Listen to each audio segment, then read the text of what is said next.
আসসালামু আলাইকুম। আজকে আমি যাচ্ছি হচ্ছে গিয়ে সিঙ্গাপুর। হ্যাঁ, সিঙ্গাপুর যাচ্ছি। ঢাকা থেকে সিঙ্গাপুর যাব। আমার ফ্লাইট হচ্ছে গিয়ে রাত 10:30-এর ইউএস বাংলা এয়ারলাইন্সের ফ্লাইট। সো আমি উবার যোগে চলে যাচ্ছি ঢাকা এয়ারপোর্টে। ঢাকা টু সিঙ্গাপুরের আমার এয়ারলাইন্স ফেয়ার পড়েছিল 30,000 টাকার মতো। আমি খুব বেশি আগে কিনিনি, সো এর জন্য প্রাইস একটু বেশি পড়েছে। যারা 1-2 মাস আগে কিনবে তাদের হয়তো এটা 25 থেকে 28-এর মধ্যে থাকবে। সো আমার সেক্ষেত্রে 30,000-এর মতো পড়েছে। আর ফ্লাইট টাইম পড়েছে হচ্ছে গিয়ে রাত্রে। সো আমি হয়তো বা ল্যান্ড করবো হচ্ছে গিয়ে 3টা বা 4টার দিকে সিঙ্গাপুর টাইম। আমি আমার নির্ধারিত টাইমের প্রায় 1.5 ঘন্টা আগে পৌঁছে যাই। সো আমার টিকিট নিয়ে নিই কালেকশন করে, বোর্ডিং পাস নিয়ে নিই। তারপর ওয়েট করলাম বিমানের টাইম যেহেতু পরে। সো লবিতে ওয়েট করলাম অনেকক্ষণ টিকিট নিয়ে। ফার্স্ট টাইম সিঙ্গাপুর যাচ্ছে, বোর্ডিং পাসে আসছি। বোর্ডিং পাস শেষ করলাম, বিমানে উঠছি।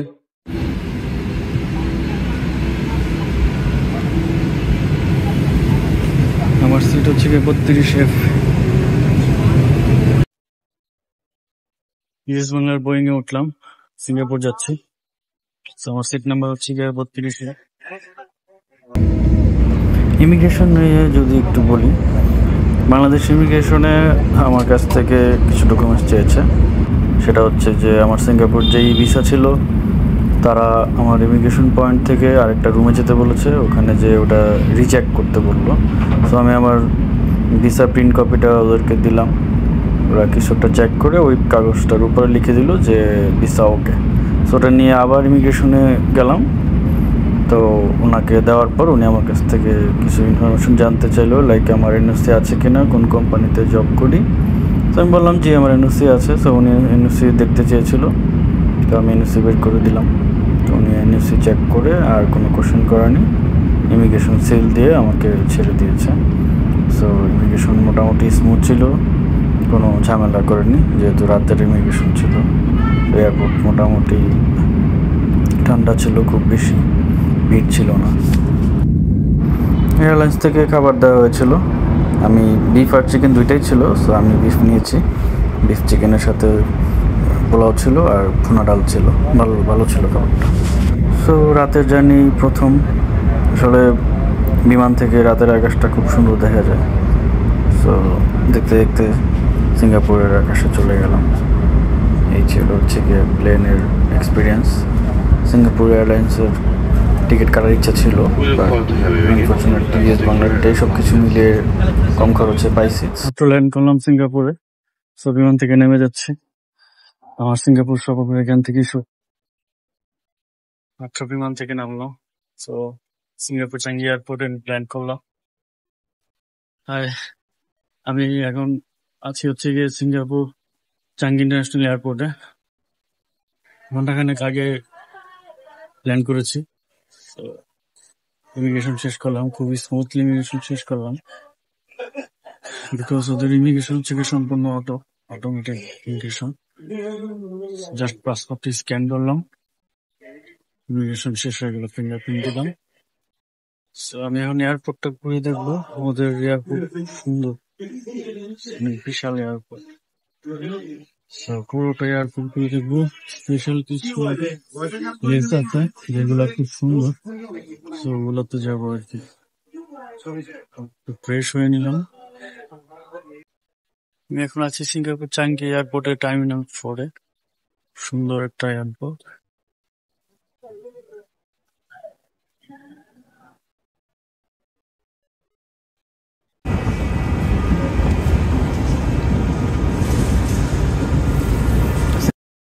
এখন আমি যাচ্ছি হচ্ছে গিয়ে আমার লাগেজ কালেক্ট করার জন্য। খুব সুন্দর এয়ারপোর্ট, লাক্সারিয়াস এয়ারপোর্ট একটা।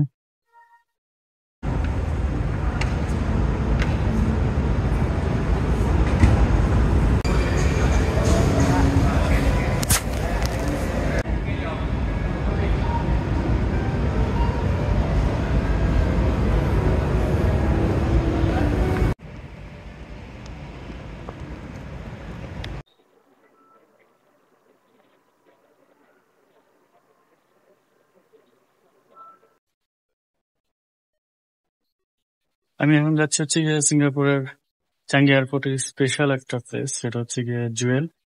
প্লেসটাতে যাচ্ছি। তো আশেপাশে কেউ নাই, যেহেতু মাঝরাতে আসছি। এখন সিঙ্গাপুর সময় সকাল 5টা বাজে আর কি। এয়ারপোর্ট পুরোটাই ফাঁকা, কয়েকজন আছে আমরা। দেখা যাক, ঘুরি কিছুক্ষণ। হ্যাঁ,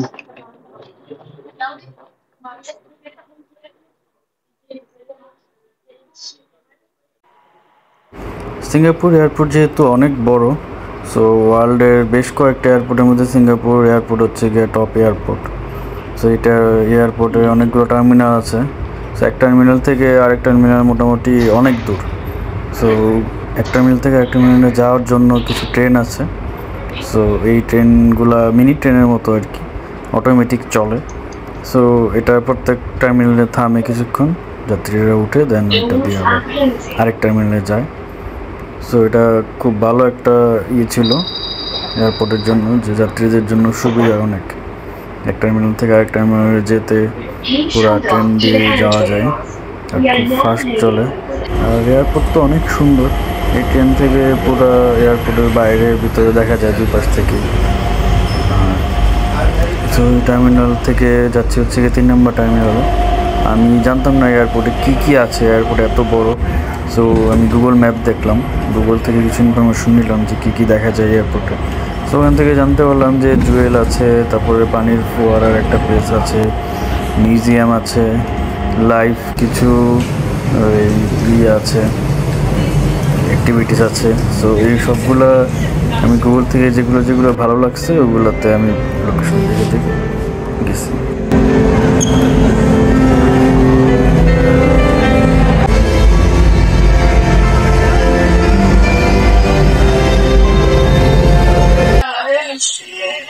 সুন্দর একটা আর্টিফিশিয়াল ফোয়ারা, সুন্দর।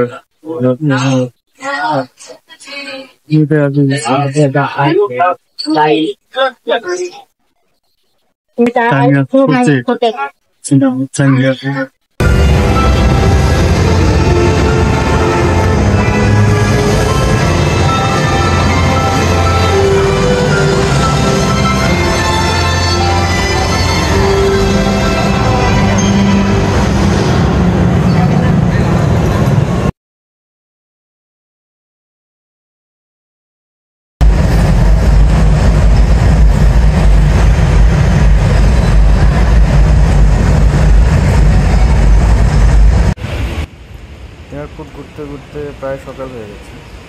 সুন্দর একটা সকাল দেখলাম বাইরে। এক টার্মিনাল থেকে আরেক টার্মিনালে যাচ্ছি। আরেকটা প্লেস আছে সামনে, জুয়েল প্লেস। ওখানেও পানির ফোয়ারা থেকে শুরু করে লাইফ প্ল্যানেট থেকে অনেক কিছু আছে, সুন্দর দেখলাম এটা। তো ওখানে যাচ্ছি, এর মধ্যে বাইরের আকাশে সূর্য উঠতেছে। একটু পর আর কি আমি এয়ারপোর্ট থেকে বেরোয় যাবো। এয়ারপোর্টটা খুব সুন্দর, যাত্রীর যেন কষ্ট না হয় তার জন্য লিফট আছে, এক্সেলেটর আছে, সব কিছু যাচ্ছি।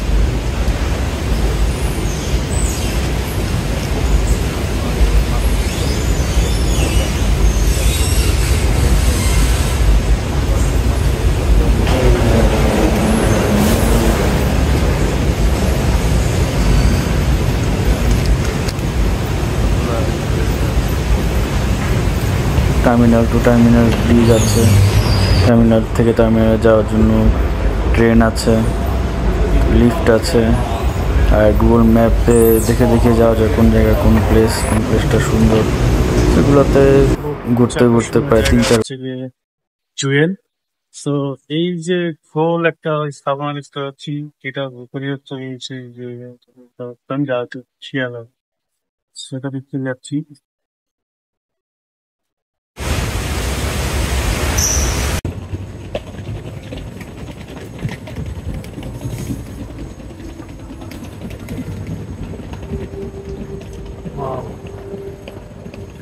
সুন্দর করে বানাইছে।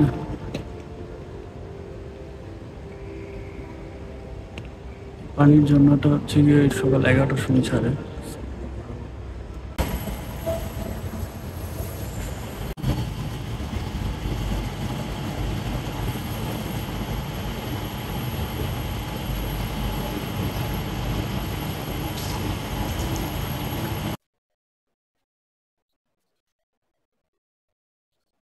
সিঙ্গাপুর এয়ারপোর্টের ভিতরে হচ্ছে একটা পানির ফোয়ারা, ওর মাঝখান থেকে পানি পড়ে, যেটা এখন অফ আছে আর কি। এটা অন করবে সকাল 11টার সময় যতটুকু জানলাম। সো পুরো ট্রিপটা ফুলের বাগান করছে এত সুন্দর।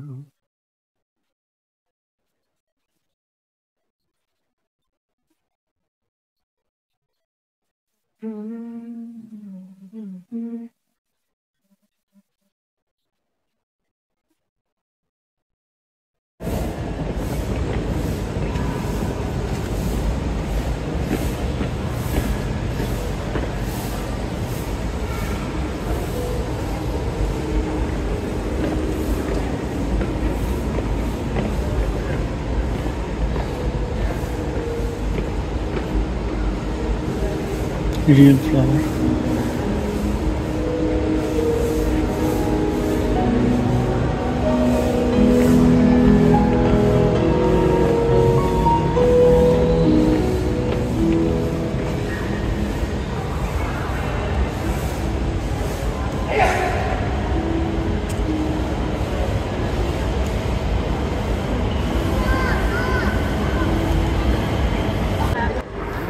এত সুন্দর এয়ারপোর্ট আসলে আমার আলহামদুলিল্লাহ, আল্লাহ আমাকে এই সুযোগ দিয়েছে সিঙ্গাপুর ঘুরে দেখার জন্য। মানুষের তৈরি এত সুন্দর স্থাপনা আসলে না দেখলে বোঝা যাবে না যে কতটুকু আর্টিফিশিয়াল এয়ারপোর্ট এত সুন্দর হয় আসলে। ওরা যেই গাছপালা দিয়ে লাইভভাবে যেভাবে করে রাখছে এগুলা, মানে অসাধারণ একটা স্থাপনা আসলে। পুরোটা এয়ারপোর্ট আমি অলমোস্ট 4-5 ঘন্টা ঘুরে দেখেছি। প্রত্যেকটা জায়গায় মানুষের ভালো লাগবে, যে কেউ এটাকে ট্যুরিস্ট স্পটে সারাদিন ঘুরে এই এয়ারপোর্টে থাকতে পারবে, কোনো বোরিং ফিল হবে না। একটা স্বয়ংসম্পূর্ণ এয়ারপোর্ট হচ্ছে গিয়ে সিঙ্গাপুরের এই চাঙ্গি এয়ারপোর্ট।